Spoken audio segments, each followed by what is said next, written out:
What's going on, golf fans? It's your boy Gsluke here with our round 3 prop preview for the PGA Championship. Gonna get you guys ready for all of your betting exposure with a look at some of the stat averages from today, a weather report out there for tomorrow as well as some Underdog and Prize Picks props, some matchups on the sports books, plus any bets you want me to deep dive in the chat to get you ready for everything on Saturday, which hopefully this Friday is treating you guys nicely. We got ourselves a little bit of bourbon in the cup, so enjoying ourselves out here. We got Joseph in the chat, Chris with a question that we'll talk about here in a bit, Retail Ripper, Steven, Joseph, and Bobby Bombs himself in the chat, which, by the way, we got to get you in the Discord, Bobby. So after I get out of here, I'll send you an invite to do so. But let's get after it out here for our exposure tomorrow. So like I said, any questions, feel free to go ahead and let me know. Smash that like button if you guys haven't already, and subscribe to the channel so you guys don't miss any of the content to come. But outside of that, just hit me up with anything you're curious about. But we're going to start off with a look at the averages from today, which will be kind of useful. They're not all that different than round number 1, truthfully, but the next day's weather is going to be a lot different. So we'll go through this rather quickly because the weather is going to be a huge talking point. But the stroke average was about 1.5 over par, birdie average about 3 per round, bogey average about 4 per round there. So birdie average didn't move that much. Bogey average went down a little bit compared to round number 1.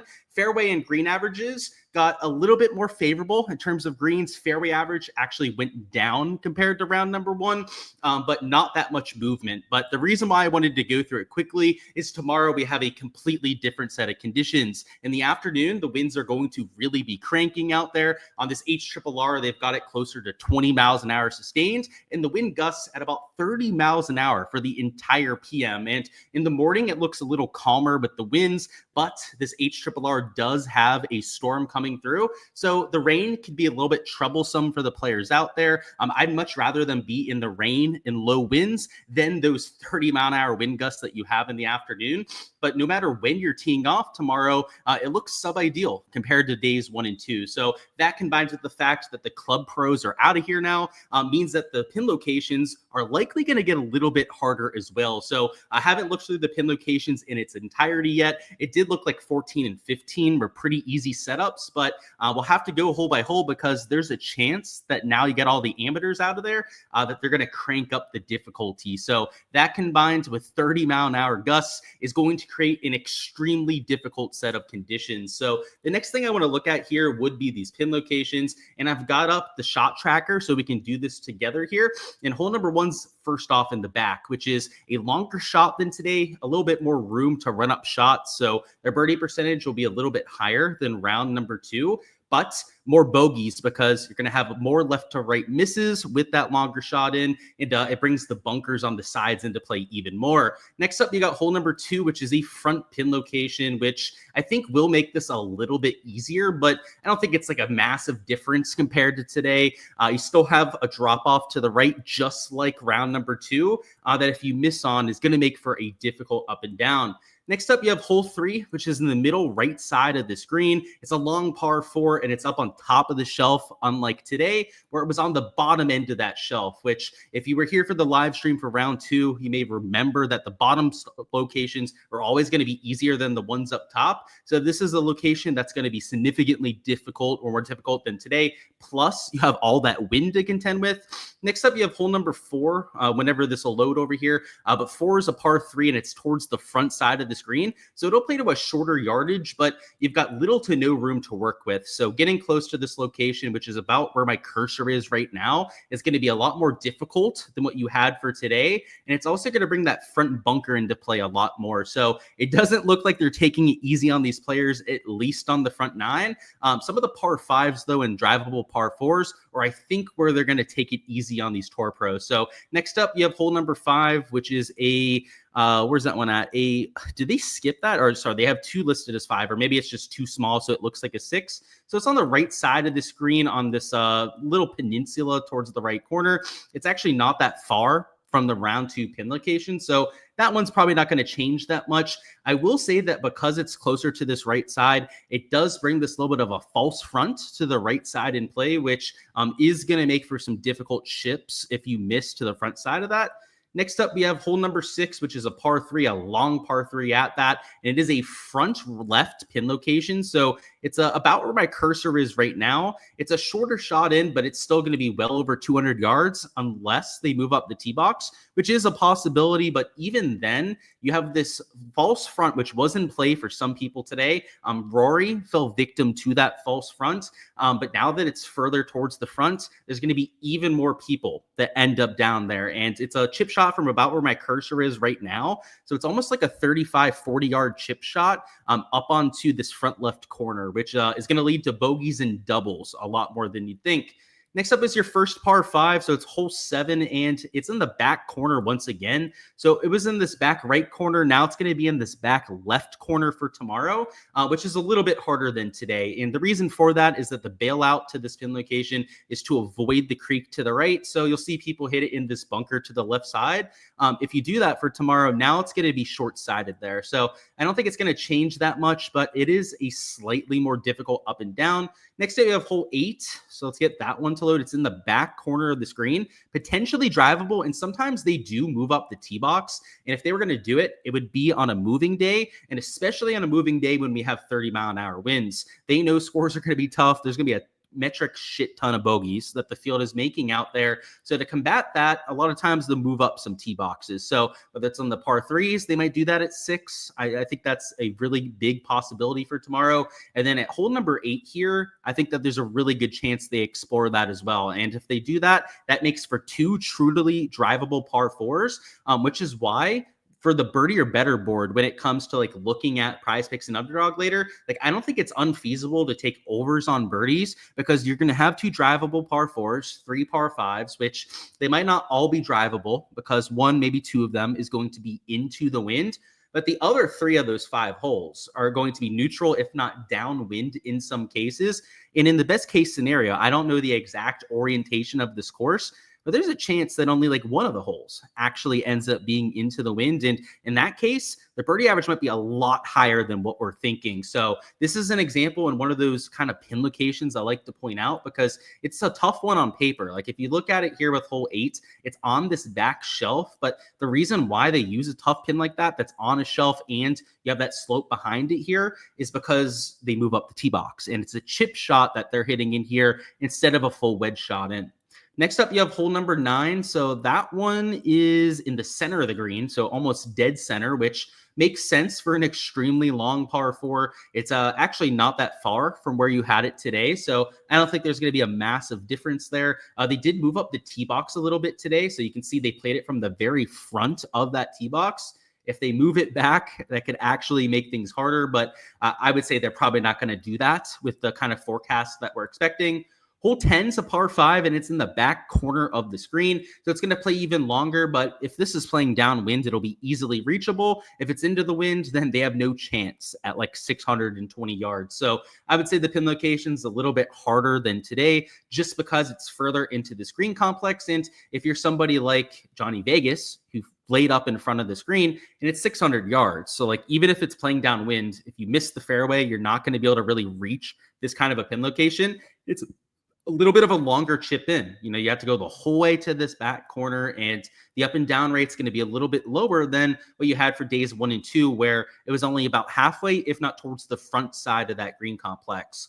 Hole 11 is in the back left corner. So this is going to be a little bit harder than the first few days. It was over here today. Round 1, it was about where my cursor is now. Now it's all carry into this bunker. And, you know, I think the wind direction is going to be a massive factor because, you know, I don't know exactly which way it's going. But if it was into on this hole, it's going to be like impossible. It could be like one of the hardest holes on the golf course because it would be into the wind over these sort of bunkers. If it's downwind, I actually don't think it's going to be that bad. So it's a little bit more tucked than days 1 and 2, but all of that is going to come down to the wind direction. Next up, we have hole number 12, which is in the back left corner. So we had somebody in chat talking about this pin location. It's going to be devilish because if you go over the back of this, a lot of your chips are going to go over this little swell and potentially off the green to the left side. So yeah, buyers beware to this back corner because if you leave it short, then you're down on this front corner there about where the pin location was today.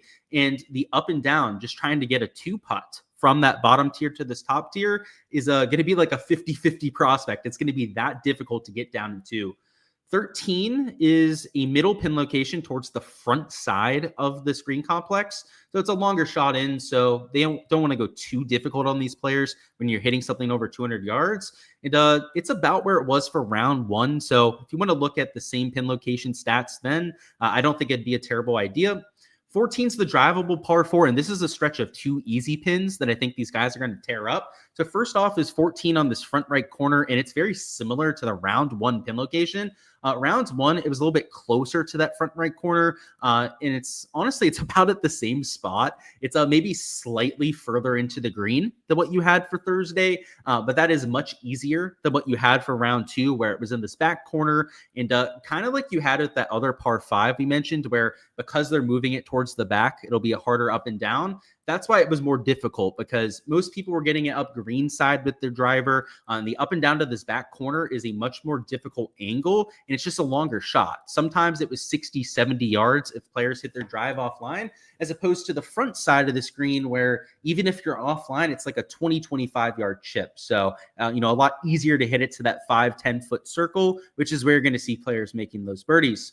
15 is that par 5, and it's on the front left corner. So this is another easier pin location, about where my cursor is right now. It's shorter, and a lot of people were missing to the front left side of the screen complex. And if you do, it's a very simple up and down. And even if you bail out to the front right side over here, so like maybe you hit a slice or just overcut it, that kind of thing, it's not a terrible up and down either. So I think it's going to play a little bit easier than round 2, but kind of similar to round 1, where it was on this front right side. 16 is the long par 4, and it's in the back right corner. This is a difficult location. It's even harder than round 1, where it was in this back left corner. If this one plays into the wind, it might play to like over a 5 average, which would be a lot of fun to watch. It'd be like the hardest hole in like major championship history, if that was the case, by the way. 17's on this front right side. So today they did move up the tee box. We mentioned that possibility on yesterday's live stream because of this pin just over the water. Over here, where it's not as tucked near the water on the left, they may move back that tee box, and a front pin with a 200+ yard approach shot would be very, very difficult. In fact, you may think that this one towards the water might be more difficult, but this would play to a higher scoring average if they move back that tee box to where it normally is. And then finally, 18 is that tough finishing hole on this front right corner. This is the easiest pin location that you have at this hole, but just like today, it's not one you can sleep on, because this false front in front of the green is a very penal surface. In fact, you can see Johnny Vegas was in the greenside bunker with his second shot, and he was going for this green, but because it is such a severe false front, the ball went off and the whole way down into this valley. So with this front right corner, you're going to have that same kind of thing coming into play, especially if you miss in this back right bunker. So the place not to miss for tomorrow is in this back right corner. If you see your player in this bunker, just know that they're probably not even going to go for the pin location, because you can see if they run it by even just a few feet past this pin, it's going to go the whole way off down to that 3. So if you see people missing long and right, they're probably going to take aim at this location way over here, and they're not going to hit it the whole way there. Obviously, they're going to hit it a little bit softer, but they're not going to even aim at that location with their sand shot. So it's a fun golf course. This is a location that gives you a really good example of why it is such a genius design.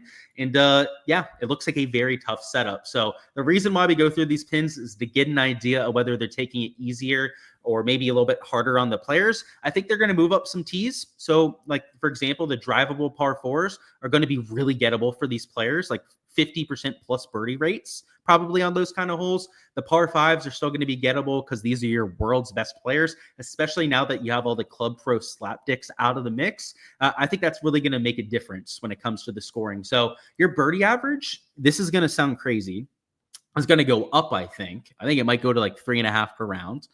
Which I might be wrong about that. We'll see. I know the winds are going to be really strong, but the pin locations are as easy as they get on the holes that matter. And the holes where you're not really making birdies on anyways, those are the hard pins. So like, yeah, people are going to make a ton of bogeys tomorrow. But the birdie average, I actually think might go up a little bit. Bogey average, though, 5+ per round. Like it is going to be royally tough out there.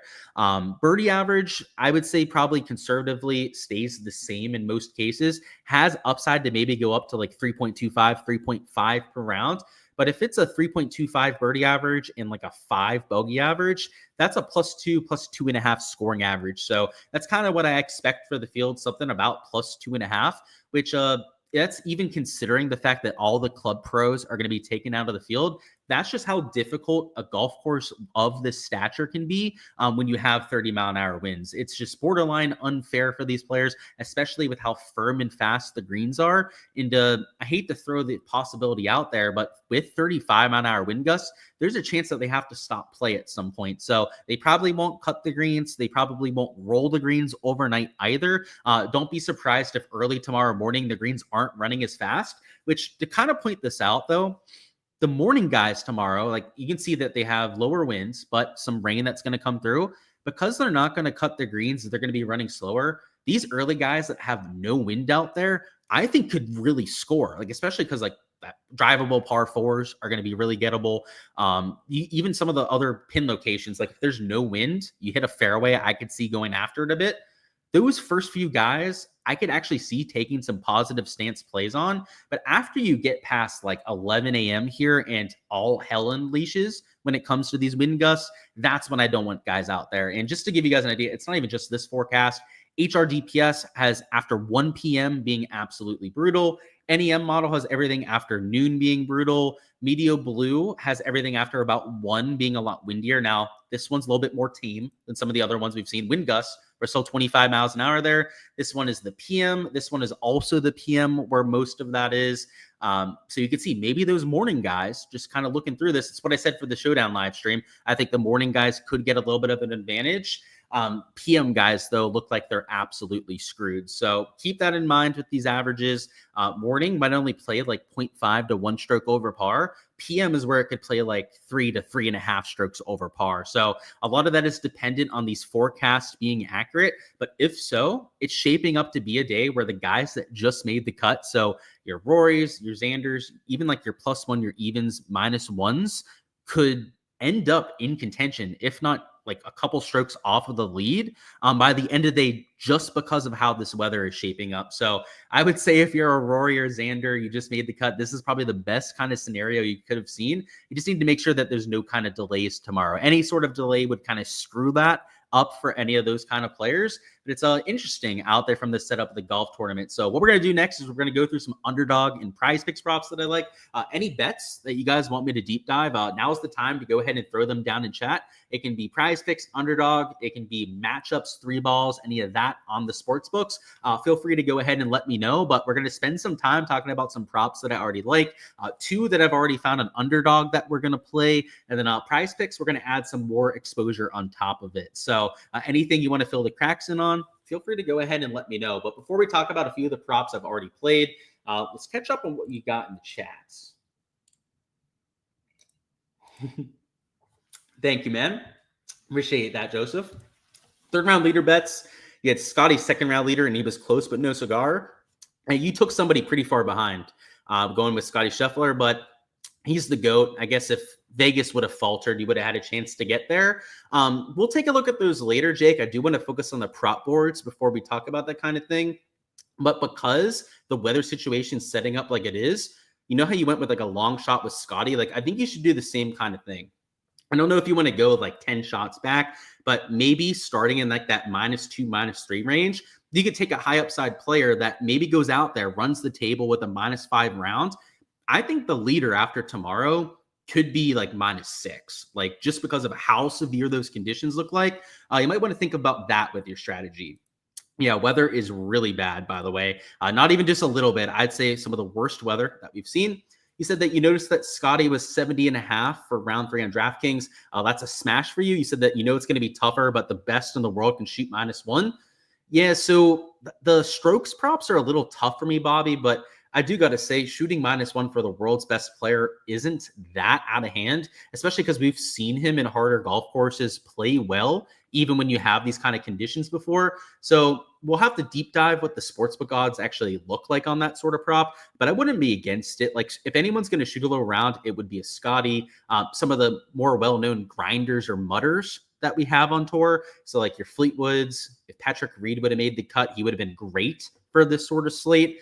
Scotty, though, is an absolute menace, too. So I could see that. He said he's only hit 6 fairways and he still shot -3.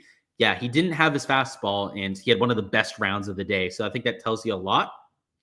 He said Scheffler will hoist the Wanamaker. If he does, I'll be happy. I bet him for an outright, so I'm not against that at all. 16's a bitch. Yeah, 500 and something yards. Really difficult second shot.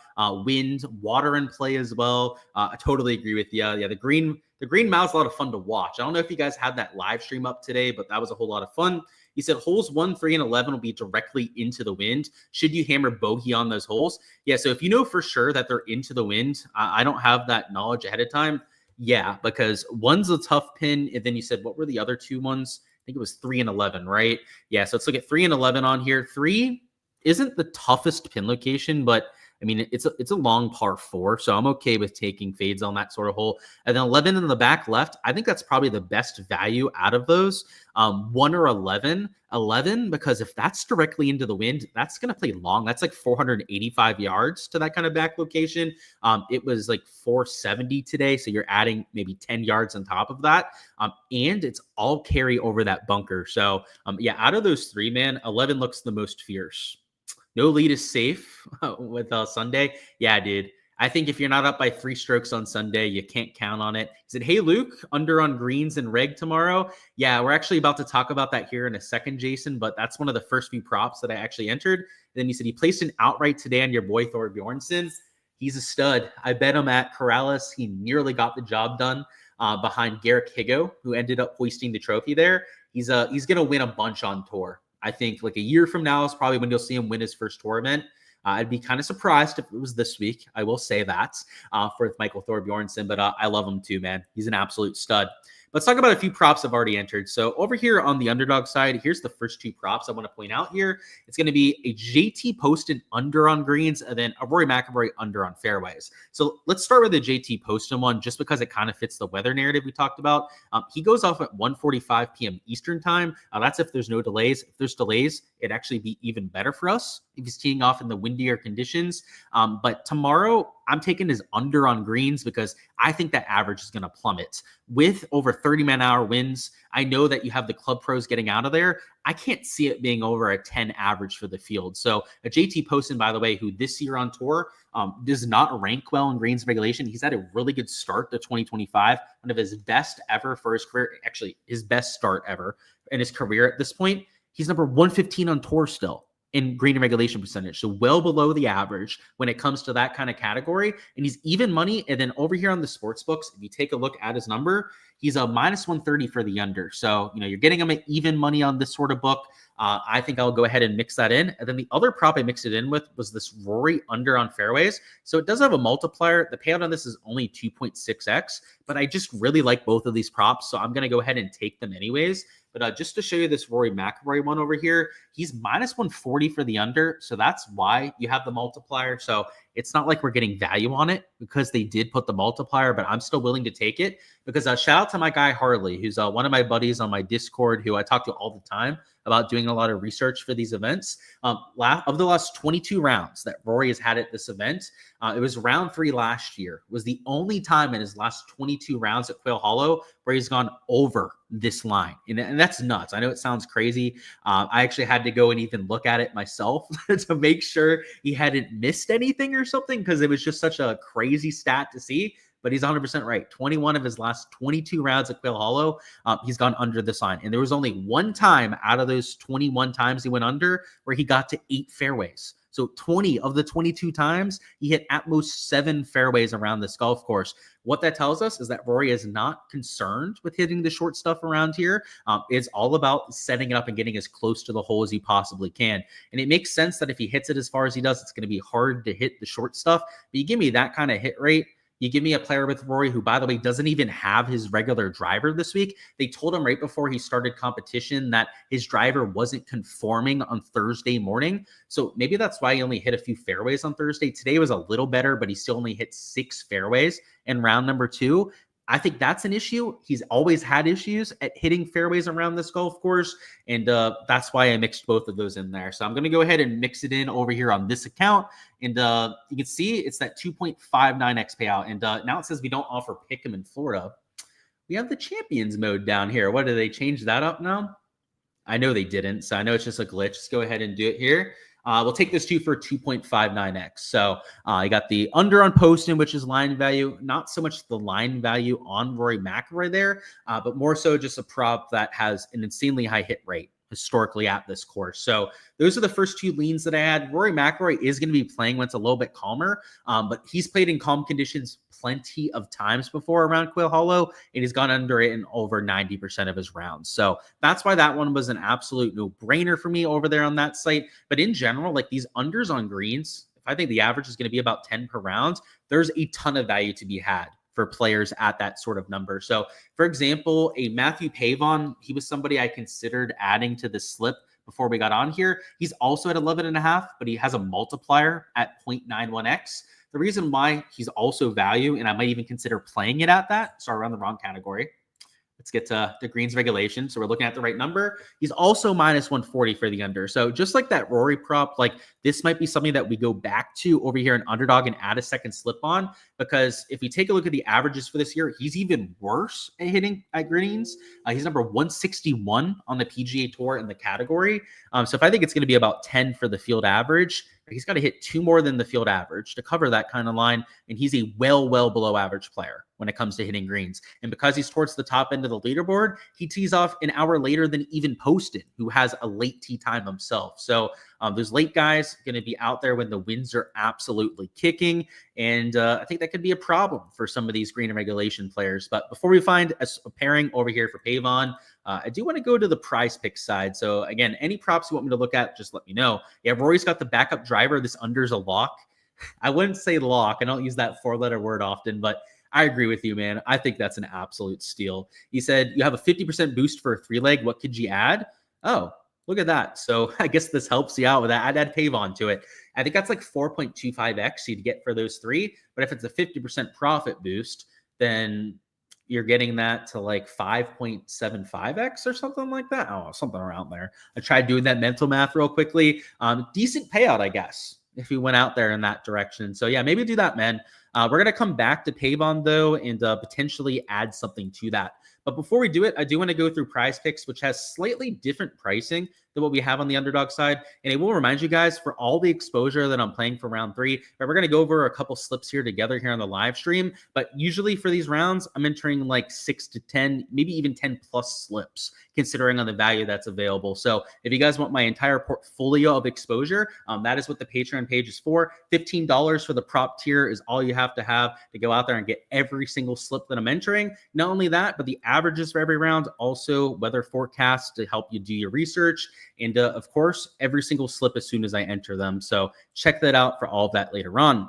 But let's find a few props here on Prize Picks that make sense. And what I noticed is that they also have a green and regulation board. Not as many guys posting. Look at this, right? Pavon's at 10.5 over here. So I would definitely say there's value on getting him at 11.5 for the under on Underdog, right? Even with that kind of a multiplier. But they have a fairway board posted. Rory's also down at 7.5. So you have to like the kind of value that we're getting over there on the Underdog side.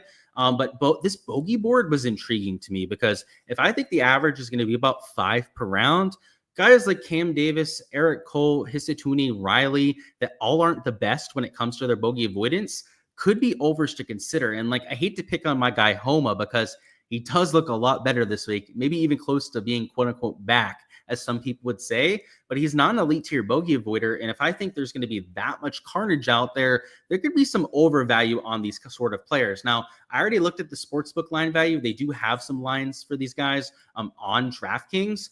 They're all pretty much exactly where you'd expect them to be. So I don't think there's any like obvious line value, but the guys they don't have posted for are your like Cam Davises, your Eric Coles of the world. And though they don't have lines for comparison, they might be value for the over because, like, look at Johnny Vegas here. Johnny Vegas is your leader. They're expecting there to be a lot of pressure there, so that's part of the reason for this. But he's nearly minus 200 for the over. So he's probably about like a 57, 58% implied win equity at that minus 185. That's massive towards the over at that 4.5. So, you know, an Eric Cole, who I love, by the way, he's a really good wind player. So maybe he's not the best example, but like a Cam Davis, he doesn't strike me as somebody that's probably very good in the wind, or a Davis Riley. And if we take a look at these averages, what I want to see is I want to go to scoring. Let's go to bogey avoidance.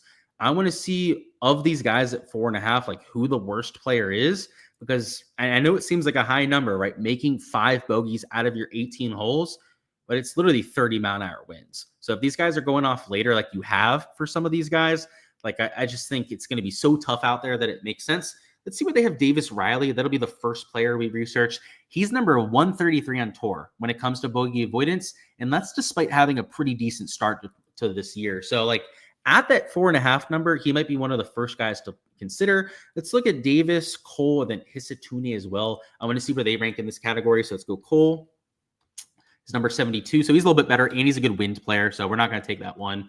Let's see where Cam Davis is. Cam Davis is number 170 on tour in the category, so he's actually even worse than we have here some of the other guys. And then where's Hisatune at? Hisatune is number 25, so yeah, wouldn't want to fade him because he's actually one of the elite guys in that category. But whether it's a Cam Davis or a Davis Riley, one of these two makes a whole lot of sense for taking for a fade. And Riley has the slightly later tee time, so maybe you'd use that as the tiebreaker. The one thing I do want to look at with these two players is what we have for the shots gained metrics. So I guess we got to look up Cam Davis. I looked up Cameron, and it didn't come up. He round 2, he gained mostly around the green, lost strokes putting, so kind of came back down to earth a little bit. And then Davis Riley, let's look at that one. So Davis Riley gained 3 strokes on approach. Wow. Was absolutely striping it today. Let's look at round 1, though. So round 1, he also was pretty balanced across the board. I wanted to see a much different stat profile here. I was kind of hoping that Riley would have been a little bit short game dependent. Not to say that this isn't the best fade, but if that was the case, like if he had been gaining a bunch around the green with the putter, this would be a no-brainer to go out there and mix in. As of now, let's leave Riley in there just because he's going off later and because he's a slightly lower tier player than what you have with Cam Davis. But some of these other categories were also intriguing. And just to remind you, I don't think it's going to be impossible to make birdies. So if we're going to try and find a positive stance play on Prize Picks, I think the place to do it would be with a birdie or better line. And there's some guys at 3 birdies that I think you could take with a push equity at that kind of number.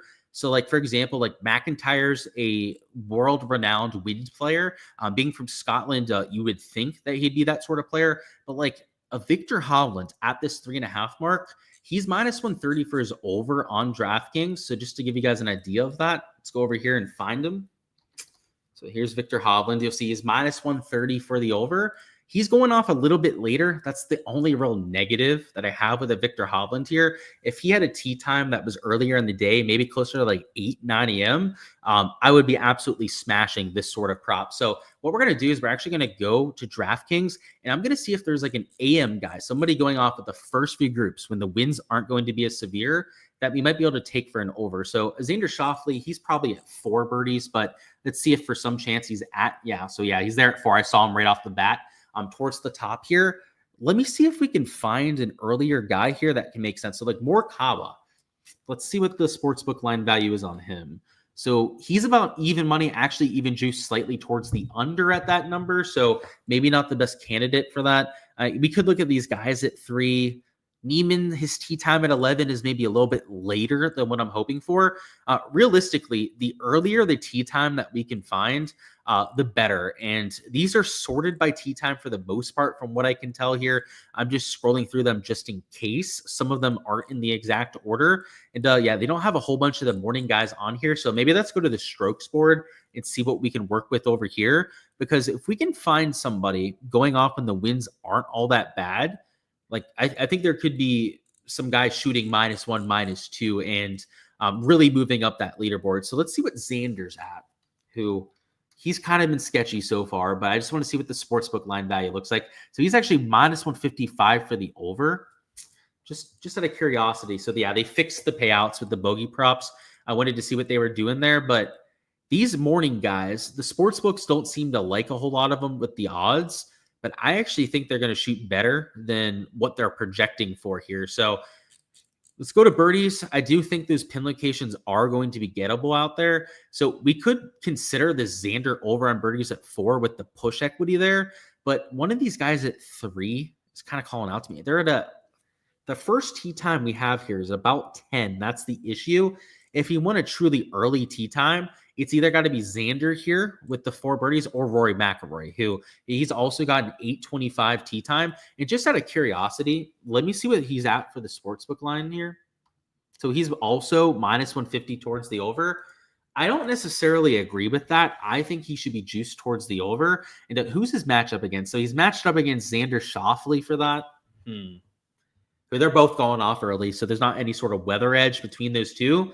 Unfortunate that the sports books are so unbullish. Like they really don't think these guys are going to play all that well that are teeing off early.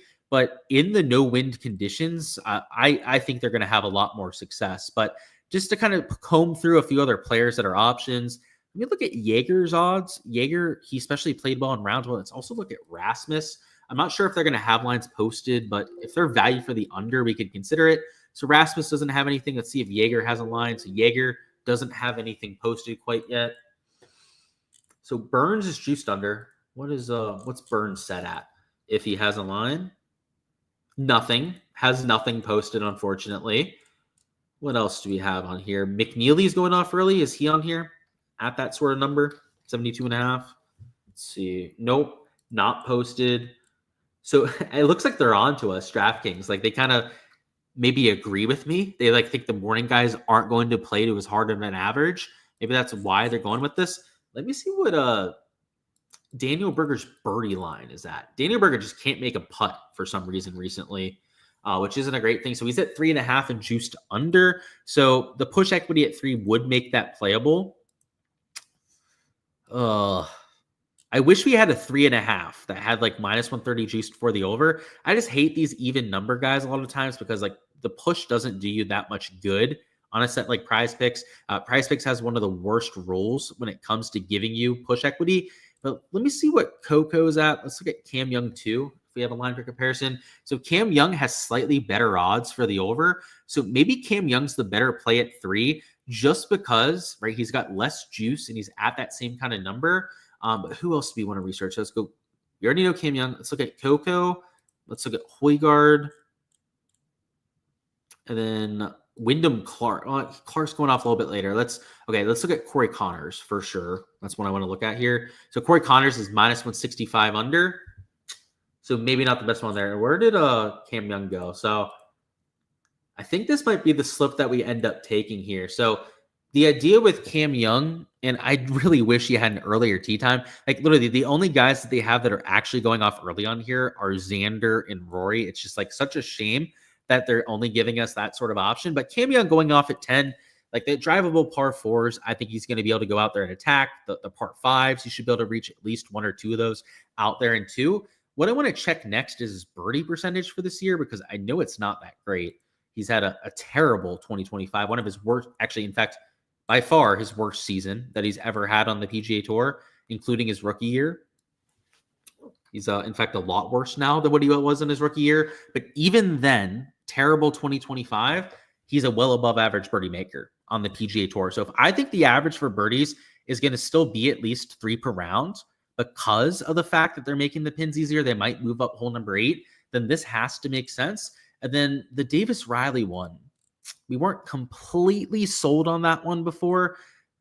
Let's see if we can commit to it. 12:55 tee times going off at 1. It is going to be whipping out there. He's had 2 low rounds in a row, right? It kind of feels like he's going to come back down to earth a bit. Let me see if there's any other Riley lines that can make sense just to do our line shopping here. So he's at 73.5. Oh boy, they got him way up there in projection. So they have him at 2.5 over par, which in only a 1.5 difference when it comes to these 2 lines. One of them has to be wrong at some point, right? If there's only a 1.5 difference, sure, double bogeys do come into play, but you're not going to project people for over a double bogey per round. let's go with this bogey line. I think it makes a whole lot of sense here. We'll use that as the pairing with Cam Young. And because we have a positive stance play and a fade mixed together, you do get the full 3x payout if you take that combination. And I'll have to enter this myself after we get off live stream, but I can tell you for sure I'll be entering those two because it fits the kind of narrative we're looking for. The guys going off later that are making the bogeys, by the way, even if they are teeing off later, I don't think it's the worst idea to take a look at some of these overs. So there might be some guys down here at 3.5 that I still take for an over on birdies. Like, for example, a Victor Hovland that looks like he might be plus EV value. In fact, depending on what kind of odds we have for Hovland to Underdog, like maybe I'll play it over there. So we're going to go with this on the prize pick side. And speaking of, let's see what Hovland is over here on Underdog. So he's at 3.5 and even money. And if you were to play these two together, that would be 2.83x. I'm not 100% sure I'm going to be entering these two together. I'll leave that one up to you guys to enter yourself here at the live stream. But that first Underdog slip we went through, I obviously entered it together here on stream. You know, I entered that one. I'll be entering these two as soon as I get off of here. Matthew Pavon prop, I'll definitely be entering at some point. The thing I'll have to figure out is what exactly I'm pairing it with. I think this Victor Hovland prop makes a whole lot of sense. The one hesitation is the tee time with Hovland, just because, and just to double check the exact start time for him, was he's at 11:55, so he's going off just when those winds are going to be kicking off. I'll have to see the wind direction on some of those par fives. What I'm going to check before entering this sort of thing is exactly where it's going, because if not, like the guys at 3 with the push equity there, I'm a little bit more comfortable with. The 3.5s, though, are the ones that I'm going to be a little bit more picky before going out there and playing. So as I was mentioning before, you guys can find every single slip that I'm playing for tomorrow over on my Patreon page. So link in the description of the video to go out there and join over there. And again, $15 a month gets you access to everything that you see. 6.2x, even better than I thought. Go ahead and enter that. I think that makes sense. Can I deep dive Xander if I don't mind or give my opinion? Yeah, so, I mean, the deep dive is that he's been very sketchy the first few days. Ball striking, you name it. He's just kind of been average at best in any one category. He's got an early tee time, though. So, like, from the showdown perspective, I think he's got upside. I think he projects better than those guys going off later just because he's got the better conditions at hand. So, I think that he makes it quite a bit of sense. What do I think about Max Homa, 20.5 for the finishing position? So, yeah, I mean, top 20, given his current starting position, feels like a pretty good starting point. And I usually default to looking at the sportsbook odds just to make sure that you're getting somewhat of a fair payout. So let's look at his top 20 currently. So his top 20 is, sorry, that's his top 10 is plus 115. Let's the top 20 must be over here. So his top 20, is that it? No, it's probably this minus 225, huh? At minus 225, what is his there's got to be a multiplier on that, right? I would assume. So if you move it to 20.5 and you do better, you do get a much worse payout. I'm not against that. Yeah, I think he could finish top 20, especially with how he's playing. How am I feeling about who wins? I think Scotty wins, man. Based on what we've seen, he hasn't even had his A game. And today he shot like -3. So I think he probably gets the job done. Is it Homa wants that Ryder Cup team? Yeah, man, I want him as a part of the team too, especially if he continues to play like he has so far. You were the winner of the 1-month access to my Patreon. How do I gain access? Send me a DM on Twitter, Trevor, so I can send you the details. I do it here, but I can't do it in front of everyone else. I got to tell you what exactly to do to get it for free. Send me a message on X/Twitter and let me know that you're Trevor Hoff. And send me a picture, by the way, like a screenshot if you could, of you guessing that, just so that I have that too. It's not bad. 2 bogeys away from a top 30. He's projected to get 5 bogeys. Well, you got to consider all of the birdies and stuff too that the guy's going to make. So I don't think you can look at it just that simply and that kind of thing. Am I Canadian? I'm not. I'm from America. All right. Do I sound Canadian? I just want to ask why. I guess you asked that, but I'm from America, South Florida, actually. So quite the opposite in a few different ways. Let's go through some matchups for tomorrow. So let's go through these 2 balls that they have on DraftKings, kind of get an idea for maybe some value that we could attack. Max Grazeman was super putter dependent today. So like even a Burns at -140 would kind of be the lean there. But let's go through and see if there's any like drastic matchups that really seem like they favor one specific player. I might go to Chris Kirk just because Michael Kim has been complaining about some back issues. Chris Kirk has played well in windy conditions. He's played well at the Honda Classic when it was nasty weather and went out there and won. And Michael Kim, if he's injured, I'm not sure should be the favorite in that kind of matchup. So that's the first one that really stands out as massive value. Smiley versus you. Smiley is used to playing in nasty conditions from the DP World Tour. Plus 140 for a player that I think is a very talented guy that'll be on the PGA Tour someday. I'm not sure. We'll see what we have on the FanDuel odds. If he was plus 150, I'd probably enter that right now on an Elvis Smiley, but we'll leave it in the shopping cart. You have Garcia versus Harman. If Harman hadn't hit the ball as well as he did today, I'd probably go towards Garcia, but as is, that's a little bit of a toss-up, I would say. Lauer versus Tom Kim. Tom Kim's form is just way too sketchy for me to want to play that one. Thor Bjornsson versus McNeely. McNeely is due for a lot of short game regression, so he kind of feels like one of these minus money ones that I'd go out there and consider taking. So let's take Smiley out of there. I'm going to leave the Chris Kirk one in there against Michael Kim. I really do like that matchup head-to-head. We got Jaeger versus Højgaard. That's a real close one. Both similar style players, too. So we're going to say that that one's a 50-50. Echeverria versus English. I'm not sure Etch should be plus 125. English does play these long, hard golf courses quite well. Maybe the wind is why they're favoring English so much, which I kind of agree with. English is going to be a better wind player than Echeverria, but I wouldn't discount him at plus 125. I think it's probably a lot closer to 50-50 than what they have with the sportsbook juice there. Campbell versus Moore. Campbell strikes me as a really good wind player. The issue is that he's short off the tee, so the into the wind holes are going to destroy Campbell.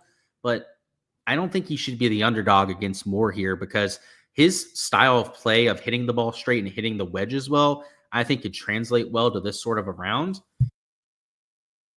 Let's keep going through these, though. So Harry Hall, Eckroat is about a toss-up. That seems about right. Eckroat's a good wind player. Kind of strikes me as maybe I'd lean that way, but not enough to include it as a potential bet. Clark should not be minus 260 versus Campos. I do not understand why Campos is the whole way at plus 210. I'm not going to bet Campos to win because he's a little bit of a mediocre player, but plus 210 is definitely disrespectful. Neiman versus Hatton. Neiman's a much better player than Hatton these days. The issue is that Hatton's a better wind player than Joaquin Neiman. They're both pretty good wind players, but I'd give Hatton the nod in that category. Marco Penge, by the way, we mentioned him on the Showdown live stream earlier. He sets up really well for tomorrow. I'm not going to bet him at plus 115, but the thing that's noteworthy about Marco is that he got suspended from the PGA Tour for betting on golf. So if you want to bet on a fellow degenerate like Marco Penge, I couldn't blame you, especially because his ball striking looks really good and he lost like 3 strokes putting today. So I'm playing him in some Showdown lineups just because he's an absolute legend.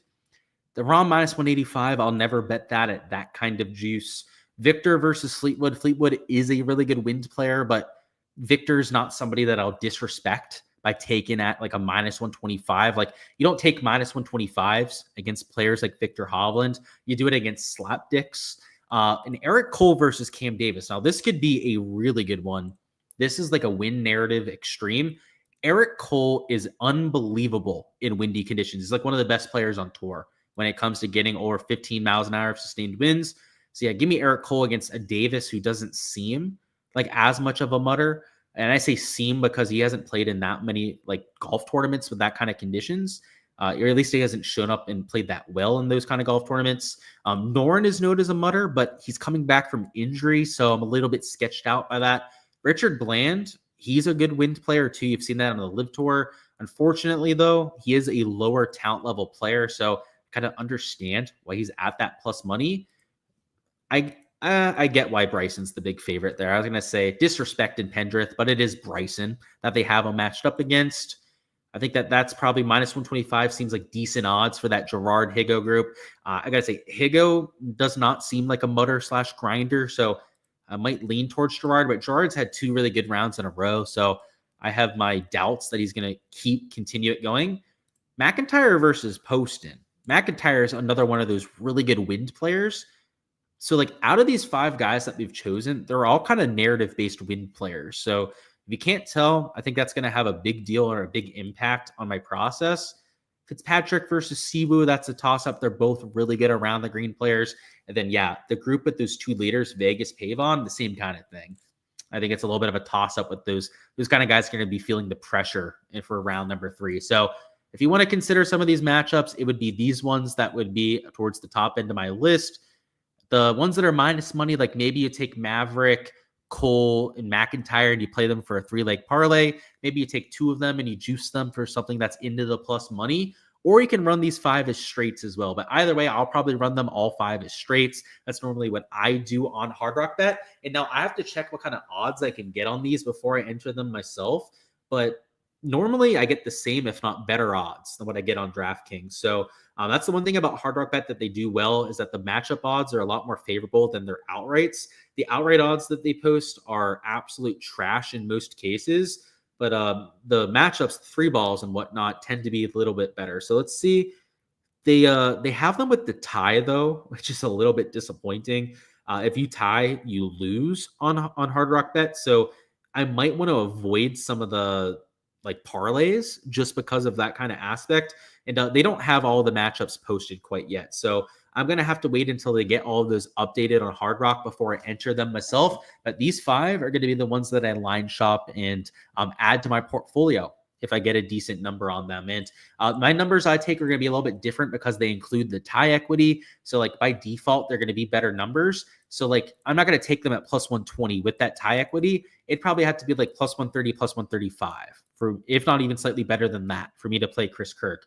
It'd probably have to be plus money on a McNeely for me to play it. It'd probably have to be plus 150 or more on a Campbell for me to play that. It'd have to be plus money on Cole for me to play those sort of things. So keep that in mind if you're on that sort of market where you have that tie equity, is that it does impact the odds that you're getting on these. And just to show you what I'm talking about, I think they have the tie market on here. So they do, like, look at this. They have all of those kind of odds on there too. And what you'll see is that the payout difference is rather substantial. So for example, like Brian Campbell, when you have this tie odds in there, is plus 140. So on DraftKings, like I'm saying, sorry, on Hard Rock, like I'm saying, if I can get the plus 150, then that's the sort of number that I'll take on that website. So check out my Discord channel as a part of my Patreon page for access to all the 3 balls and matchups that we're taking for tomorrow. But that's all I've got for rounds 3's play. Like I said, all of the Patreon page stuff is where you can find my exposure as I enter it. Round 3 should be a fun one where you have the 2 sums off of hole 1 as well,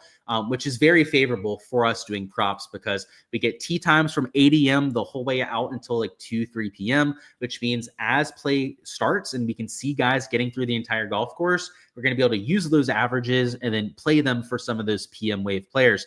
And we know that conditions are going to get harder. We know that the winds are going to kick up as the day goes on. So we can take those averages, know that they're going to get worse for those PM guys, and I think find a lot of value for that side of the board. So I did that today, took some PM props that ended up really saving my exposure, saving my ROI out here for round number 2. And round 3, I'll be looking to do the same kind of thing. Now, I don't want to get off to a shitty start again, right? I love to be into the profit and then try and find more profit out there for the PM wave. But however it sets up, I'm going to be putting in that work, trying to find that prop value for you guys. But best of luck with all the exposure that you guys are going with. Smash that like button for me if you guys haven't already, so we can get this content, get this preview out there to even more people. And also subscribe so you guys don't miss any of the content to come. That, of course, will include every single event here on the PGA Tour schedule, as well as round 4 out there tomorrow night, which we'll be doing a same kind of live stream for around 10 p.m. Eastern time, maybe a little bit earlier, just because play should end earlier after the cut line. So it'll probably be like 9 p.m., I'd say, for our round 4 live stream. So subscribe so you guys don't miss that over there tomorrow night. And of course, smash that like button so you guys can help me pump up those numbers. But that's all I've got. I'll see if there's any last second questions or bets that we need to go through. But that's the big spiel for next slate. A little bit. It definitely sounds Canadian. Okay. I'll take it. Canadians, I feel like they have got a aesthetically pleasing accent, so I'll take it. And you said you're from Canada, and I thought so. Maybe none of my bloodline at least says they're from Canada, but maybe I'm like adopted or something, and they don't tell me I'm from Canada. That'd be kind of funny. Vegas juice towards the over at 73.5. That's a call to fall apart in the wind. Yeah, man. I think that like all those slapdicks at the top, like Scotty is not a slapdick, right? So I think he's probably going to hold on. He'll probably be leading after tomorrow. Like if I had to just pick somebody to be leading, it's Scotty Scheffler. And I think he's going to be leading like 50% of the time. Like most of the time, he's probably leading after tomorrow's round. Everyone else up top, crumbling like an absolute expired cookie. I'm talking about a cookie you left in your pantry for like 2 years. You took it out, you're like, oh, look at this thing. You grab it, it just disintegrates under your hand. Those guys are going to crumble apart. I'm not saying that Vegas in particular is going to do it, but like of those like slappies at the top in the top 20, like 15 of the 20, it would not surprise me if they're shooting +4 or worse. So it's going to be a good little flip of the leaderboard. Hell, even guys like Xander Rory might even get towards the lead tomorrow. Like if Xander Rory shoot -4, -5, they could be a couple shots off the lead when it's all said and done tomorrow. And it would just be a whole lot of fun. It'd be absolute cinema if we had that kind of a leaderboard crossover. So I'm looking forward to it. You're looking Norin. Okay. You said, am I fading Scotty? No, I'm not fading Scotty. At 70.5, he's one of the few guys I probably wouldn't fade. You're saying Norin's healthy. Okay. You say Norin over Rio. Is that the matchup you're talking about? If so, okay, I could see it. And by the way, Norin's a stud. He's just a better player than Rio. So I'm not going to give you any pushback on that. The only reason I didn't take it, right, when I was going through those matchups is the injury. And you're saying he's healthy. I hope he is, but it's a tough scene for me to believe it. Yeah, I want to wait one more week before I buy in on that. You said Robert McIntyre top 20 finish. One of my thoughts. I like it. I mean, he's a mutter. So at least for tomorrow's round, I really like him. In terms of finishing like top 20 on the events, yeah, I mean, I think he's got it in him. He's a good driver of the ball. He plays well at tough driving tests. Genesis Scottish Open, he won that. Played well at the RBC Canadian Open. That's US Open level rough that you had at that golf course last year. So yeah, I'm okay with that. I don't know what kind of odds you're getting, but I'm okay with it. Of course, Bobby. And he said, Luke's the best. No, you're the best, man. Thanks for showing the support. Low-owned sneaky DK pick. You know what? Okay, we can do that. Let me share my screen. So by the way, guys, I also do have all the showdown projections for my Patreon members already posted. Round 2 player pool tags, or round 3 player pool tags, I should say, are over here on the right. I got ball striking poppers in my pool, short game regression candidates, high upside players, and wind players. And of course, guys, for all these projections, you can find them on my Patreon under the DFS tier. Again, $15 a month for that as well. $25 if you want to do the props and DFS together. They have projected ownership on it, projected points and all that. We're not going to give you the sleeper play up top. So what I'm going to do is we're going to scroll down to the bottom, and I'm going to show you the first person that's in my player pool. And there's actually 2 guys down here. So super low-owned sleeper play for DraftKings. Elvis Smiley or Marco Penge. We mentioned Marco Penge before. He's the degenerate that got banned on the DP World Tour for betting on golf. Absolute legend. And he's also only 2%.